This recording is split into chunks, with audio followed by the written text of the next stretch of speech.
പോലീസുകാരൻ ജോലി ചെയ്യുന്നതിന്റെ ഭാര്യയ്ക്കും മക്കൾക്ക് വേണ്ടിയാണ്. ആ ഭാര്യയ്ക്കും മക്കൾക്ക് വേണ്ടി ജോലി ചെയ്യുന്ന പോലീസുകാരനെ സസ്പെൻഡ് ചെയ്താൽ കുഴപ്പത്തിലാക്കിയാല് നാളെ വരുന്ന സെക്യൂരിറ്റി ജോലി ചെയ്യുമോ? അപ്പൊ ഏത് VIP ആണോ പ്രൊട്ടക്ട് ചെയ്യേണ്ടത് ആ സാഹചര്യം അനുസരിച്ച് പോലീസ് പ്രൊട്ടക്ട് ചെയ്യണം.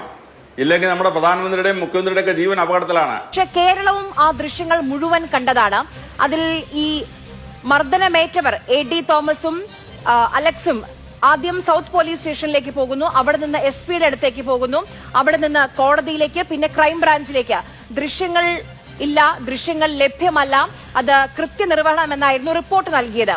അവിടെ നിന്ന് ഇപ്പോൾ ഈ ദിവസം ഏറ്റവും ഒടുവിൽ നമ്മൾ കേൾക്കുന്നത് മുഖ്യമന്ത്രിയുടെ അന്നത്തെ ഗൺമാനും എല്ലാവരും 5 പേർ പ്രതികളാവുകയാണ്. അപ്പോൾ ഒരു സർക്കാരാകുമ്പോൾ ഒരു തീരുമാനവും, സർക്കാർ മാറി പുതിയ മുഖ്യമന്ത്രിയും പുതിയ ആഭ്യന്തരമന്ത്രിയും വരുമ്പോൾ മറ്റൊരു നീതിയും ന്യായവുമാണോ കേരളത്തിൽ? അതെന്തുകൊണ്ടാണ് അങ്ങനെ?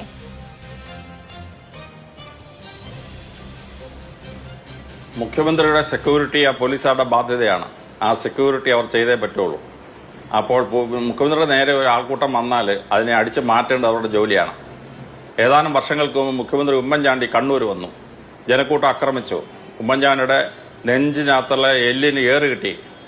സെക്യൂരിറ്റി പോലീസ് എന്ത് ചെയ്തു? ചുമ്മാ നിന്നു. അവരുടെ ജോലിയായിരുന്നു മറ്റവരെ അടിച്ചോടിക്കേണ്ടത്.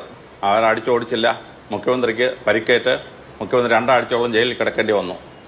മഹാത്മാഗാന്ധിക്കെതിരെ ഒരു ആക്രമണം ഉണ്ടായി. മഹാത്മാഗാന്ധി പറഞ്ഞു, ഞാൻ ജനങ്ങളുടെ പ്രിയങ്കരനാണ്, എന്നെ ആർക്കും കൊല്ലേണ്ട ആവശ്യമില്ല, സെക്യൂരിറ്റി പിൻവലിക്കാൻ പറഞ്ഞു. പണ്ഡിറ്റ് ജവഹർലാൽ നെഹ്റു അത് സമ്മതിക്കാൻ പാടില്ലായിരുന്നു. പണ്ഡിറ്റ് ജവഹർലാൽ നെഹ്റു സമ്മതിച്ചു, സെക്യൂരിറ്റി പിൻവലിച്ചു. 9 ദിവസം കഴിഞ്ഞപ്പോൾ മഹാത്മാഗാന്ധിയെ ഗോഡ്സെ വെടിവെച്ച് കൊന്നു. ആദ്യം അറ്റംപ്റ്റ് ചെയ്ത ആള് തന്നെ വന്ന് വെടിവെച്ച് കൊന്നു. നമ്മളൊരു ഒരു ആളിന്റെ സെക്യൂരിറ്റി നോക്കുമ്പോൾ ആ ആളിനെ ജീവനോട് രക്ഷിക്കേണ്ടത് സെക്യൂരിറ്റി പോലീസിന്റെ ജോലിയാണ്. പഞ്ചാബിലെ ബിയാസ് സിംഗ് പറഞ്ഞു, ഞാൻ ജനങ്ങളുടെ പ്രിയപ്പെട്ടവനാണ്, എനിക്കൊരു കുഴപ്പമുണ്ടാവില്ല എന്ന്. അങ്ങനെ സെക്യൂരിറ്റി പോലീസിനെ മാറ്റി. സെക്യൂരിറ്റി പോലീസിനെ മാറ്റിയപ്പോൾ ആക്രമണകാരി ബിയാസ് സിംഗിന്റെ കാറിൽ കൊണ്ടുവന്ന് ബോംബ് വെച്ചു. മുഖ്യമന്ത്രി ബോംബ് പൊട്ടിത്തെറിച്ച് കാറും മുഖ്യമന്ത്രിയുടെ 100 അടി മുകളിൽ പോയിട്ട് അവിടെ പൊട്ടിത്തെറിച്ച് മുഖ്യമന്ത്രിയുടെ ബോഡിയുടെ അംശം പോലും കിട്ടിയില്ല. അപ്പൊ ഈ നമ്മൾ പ്രൊട്ടക്ട് ചെയ്യേണ്ട ആളിനെ പ്രൊട്ടക്ട് ചെയ്യേണ്ടത് പോലീസിന്റെ ബാധ്യതയാണ്. ആ ബാധ്യത ചെയ്യുന്ന പോലീസിനെ ചോദ്യം ചെയ്യുകയും കേസിൽ പ്രതിയാക്കുകയും ചെയ്താൽ അടുത്ത സെക്യൂരിറ്റിയുടെ ജോലി ചെയ്യുന്ന പോലീസുകാരൻ ജോലി ചെയ്യില്ല. നാളെ മുഖ്യമന്ത്രി VD സതീശൻ റോഡിൽ കൂടെ പോവാണ്, ഒരു പ്രകടനം വന്നു, പ്രകടനത്തിൽ ഒരാൾ മുഖ്യമന്ത്രിയുടെ കാറിന് നേരെ ബോംബ് എറിഞ്ഞു. സെക്യൂരിറ്റി പോലീസ് എന്ത് ചെയ്യും? നമ്മളിതിനാണ് വെറുതെ കേസ് പിടിക്കുന്ന, അവരങ്ങ് മാറിക്കൊടുക്കും.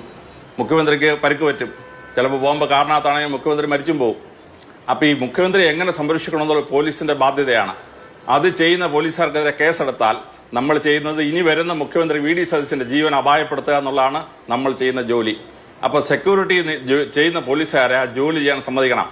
ഭരണം മാറിയെന്ന് വെച്ചിട്ട് അവരെ പ്രതിസ്ഥാനത്താക്കി ശിക്ഷിക്കാൻ പോകരുത്. ശിക്ഷിക്കാൻ പോയാൽ ഇപ്പോഴത്തെ മുഖ്യമന്ത്രിയുടെ ജീവനാണ് അപകടത്തിലാവുന്നത്. സെക്യൂരിറ്റി പിന്നെ ജോലി ചെയ്യല. ഇന്ദിരാഗാന്ധി പ്രധാനമന്ത്രിയാണ്. ഇന്ദിരാഗാന്ധിയുടെ 30 പേരുണ്ട്. പ്രധാനമന്ത്രിയുടെ ഒരു വീട്ടിൽ നിന്ന് മറ്റേ വീട്ടിലേക്ക് ഇന്ദിരാഗാന്ധി ഇറങ്ങി വരികയാണ്. അപ്പോൾ ഗേറ്റ് വാച്ച്മാൻ തോക്ക് പൊക്കി, കൂടുള്ള സെക്യൂരിറ്റി 5 എണ്ണം ഓടി, കൂടുള്ള ബാക്കി കോൺഗ്രസ് നേതാക്കന്മാരെല്ലാം ഓടി. പ്രധാനമന്ത്രിക്ക് 28 വെടി കിട്ടി. ആ കൂടെ വന്ന് 30 എണ്ണത്തിൽ ആർക്കെങ്കിലും വെടി കിട്ടിയോ? കിട്ടിയില്ല. പ്രധാനമന്ത്രിയെ സംരക്ഷിക്കാൻ ബാധ്യസ്ഥരായ 5 സെക്യൂരിറ്റി മെൻ ഉണ്ടായിരുന്നു, അവർക്ക് വെടി കിട്ടിയോ? കിട്ടിയില്ല. അവരുടെ ജീവനും കൊണ്ട് ഓടി.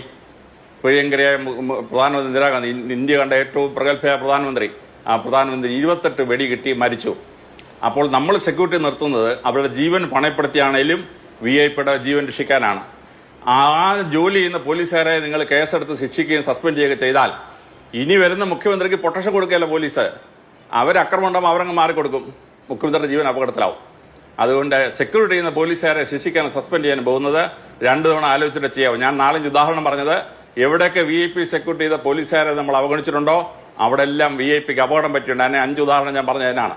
അതുകൊണ്ട് ഈ നടപടി അപക്വമായ നടപടിയാണ്, അപകടകരമായ നടപടിയാണ്. മുഖ്യമന്ത്രി VD സതീശന്റെ ജീവൻ അപകടപ്പെടുന്ന നടപടിയാണ്. അതാണ് എനിക്ക് ഇതിൽ പറയാനുള്ളത്.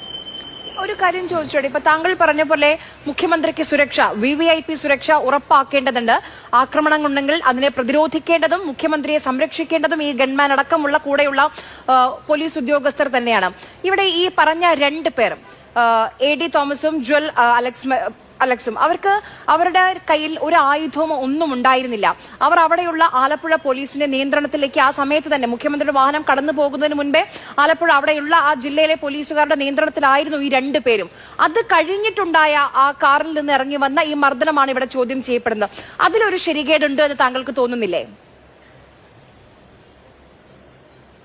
അവരുടെ കയ്യിൽ ആയുധമില്ലാതെ എങ്ങനെ കണ്ടുപിടിക്കും? പോലീസിന് തേർഡ് വിഷൻ ഉണ്ടോ കണ്ടുപിടിക്കാൻ? പ്രധാനമന്ത്രി രാജീവ് ഗാന്ധിയെ കൊല്ലാൻ വേണ്ടി ഒരു പെൺകുട്ടി വരികയാണ്. അവളുടെ വസ്ത്രത്തിനടിയിലാണ് ബോംബ് വെച്ചിരുന്നത്. അപ്പോൾ ആ സ്ത്രീ കണ്ട്, ആ പെൺകുട്ടിയെ കണ്ട് നിരപരാധിയായിട്ട് കണ്ട് രാജീവ് ഗാന്ധി ആ സ്ത്രീയോട് സംസാരിച്ച് അവളെ ജനക്കൂട്ടത്തെ അനുഗ്രഹിച്ചു. 2 സെക്കൻഡ് കഴിഞ്ഞ് ബോംബ് പൊട്ടിത്തെറിച്ചു. രാജീവ് ഗാന്ധി ചിന്നിച്ചെതറി അവിടെ. അപ്പോൾ ആയുധം കയ്യിലില്ല എന്ന് പറഞ്ഞാൽ ആയുധം ഇല്ല എന്നർത്ഥമില്ല. ശരീരത്തിനകത്തും വസ്ത്രത്തിനകത്തും ആയുധം വെക്കാം. അതുകൊണ്ട് പൊട്ടൻഷ്യൽ ആയിട്ടുള്ള ആക്രമണകാരിയെ മാറ്റുമ്പോൾ ആയുധം ഉണ്ടോ ഇല്ലയോ എന്നുള്ള കൺസിഡറേഷൻ അല്ല, ആയുധം കയ്യിലില്ലെങ്കിലും മറ്റു സ്ഥലത്ത് ഉണ്ടാവും എന്നുള്ളത് ചരിത്രത്തിൽ നമ്മൾ കണ്ടിട്ടുള്ള സംഭവങ്ങളാണ്. ശരി, ഇപ്പം അന്ന് ഈ മർദ്ദിക്കുന്നതിന് ദൃശ്യങ്ങളില്ല എന്നുള്ളതാണ് പോലീസ് കോടതിയെ അറിയിച്ച കാര്യം. ദൃശ്യങ്ങൾ ഉണ്ടല്ലോ, അപ്പോൾ അതെങ്ങനെയാണ് ദൃശ്യങ്ങളില്ല എന്ന് പറയുക? അതോ ഒരു കാര്യം, അതോടൊപ്പം തന്നെ ഇപ്പോൾ വീണ്ടും ഈ SIT-യിലുള്ളതും പോലീസ് ഉദ്യോഗസ്ഥർ തന്നെയാണ്, ചുമതല അന്വേഷിക്കുന്ന ഉദ്യോഗസ്ഥൻ മാറുന്നു. പക്ഷെ അപ്പോൾ എങ്ങനെയാണ് ഉദ്യോഗസ്ഥരുടെ മൊഴിയും ദൃശ്യങ്ങൾ ഉണ്ടാകുന്നതും? അധികാരം മാറുമ്പോൾ അവിടെ എങ്ങനെയാണ് മൊഴി മാറുന്നത്? അതല്ലല്ലോ ഇവിടുത്തെ ഇഷ്യൂ. സെക്യൂരിറ്റി ഉള്ള പോലീസുകാർ അവരുടെ ഡ്യൂട്ടി ചെയ്തോ ഇല്ലയോ എന്നുള്ള ഇഷ്യൂ. ഇറാൻ പാർലമെന്റിലെ ചായ കൊടുക്കുന്ന ഒരാൾ വന്നു. അയാൾ പറഞ്ഞു ഞാൻ ചായ കൊടുക്കുന്ന ആളല്ല, അയാളെ ചെക്ക് ചെയ്തില്ല. അയാൾ എന്ത് ചെയ്തു? അകത്തുകൊണ്ടത് ബോംബ് പൊട്ടിച്ചു. ഇറാൻ പാർലമെന്റിന്റെ സ്പീക്കറും പ്രധാനമന്ത്രി ഉൾപ്പെടെ 68 MP മരിച്ചു ഒരാളിനെ ചെക്ക് ചെയ്യാതെ കയറ്റി വിട്ടപ്പോൾ. അപ്പൊ ഇയാൾ ആയുധമുണ്ടോ, ഇയാൾ ചായക്കാരനല്ലേ എന്ന് നോക്കിയിട്ടാണോ സംരക്ഷണം ഉറപ്പിക്കുന്നത്? ഇന്ത്യൻ പാർലമെന്റിൽ 2 പേര് കയറി, കമ്പളി സെക്യൂരിറ്റി ചെക്ക് കയറി അകത്ത് കയറിയിട്ട് അവൻ അകത്ത് പടക്കം പൊട്ടിച്ചു. എന്നിട്ട് പാർലമെന്റിനകത്ത് വീണ്ടും ഭീതി ഉണ്ടാക്കി. അപ്പൊ സെക്യൂരിറ്റി നോക്കേണ്ട പോലീസുകാരൻ സെക്യൂരിറ്റി നോക്കിയില്ലെങ്കിൽ നമ്മുടെ ഇന്ത്യൻ പാർലമെന്റിൽ ബോംബ് പൊട്ടിച്ചതുപോലെ ഇറാൻ പാർലമെന്റിൽ ബോംബ് പൊട്ടിച്ച പ്രധാനമന്ത്രിയും പ്രസിഡന്റും സ്പീക്കർ ഉൾപ്പെടെ 68 MP മരിച്ചതുപോലെ സംഭവങ്ങൾ ഉണ്ടാവും. അപ്പൊ ഏത് VIP ആണോ പ്രൊട്ടക്ട് ചെയ്യേണ്ടത് ആ സാഹചര്യം അനുസരിച്ച് പോലീസ് പ്രൊട്ടക്ട് ചെയ്യണം. ഇല്ലെങ്കിൽ നമ്മുടെ പ്രധാനമന്ത്രിയുടെയും മുഖ്യമന്ത്രിയുടെ ഒക്കെ ജീവൻ അപകടത്തിലാണ്. അത് നമ്മൾ ശ്രദ്ധിക്കണം. അപ്പൊ ഇപ്പൊ 2 പോലീസുകാർക്ക് നടപടി എടുത്തും എടുക്കാനാണെന്നും പറഞ്ഞിരുന്നാലുണ്ടല്ലോ, നമ്മുടെ മുഖ്യമന്ത്രിയുടെ ജീവനാണ് അപകടത്തിലാക്കുന്നത്. ഇനിയൊരു സെക്യൂരിറ്റി പോലീസുകാരൻ ജനത്തെ അടിച്ചു മാറ്റുകയില്ല. അവൻ ബോംബ് പറഞ്ഞാൽ അവൻ കണ്ടുകൊണ്ട് നിൽക്കും. കാരണം പോലീസുകാരൻ ജോലി ചെയ്യുന്നതിന്റെ ഭാര്യയ്ക്കും മക്കൾക്ക് വേണ്ടിയാണ്.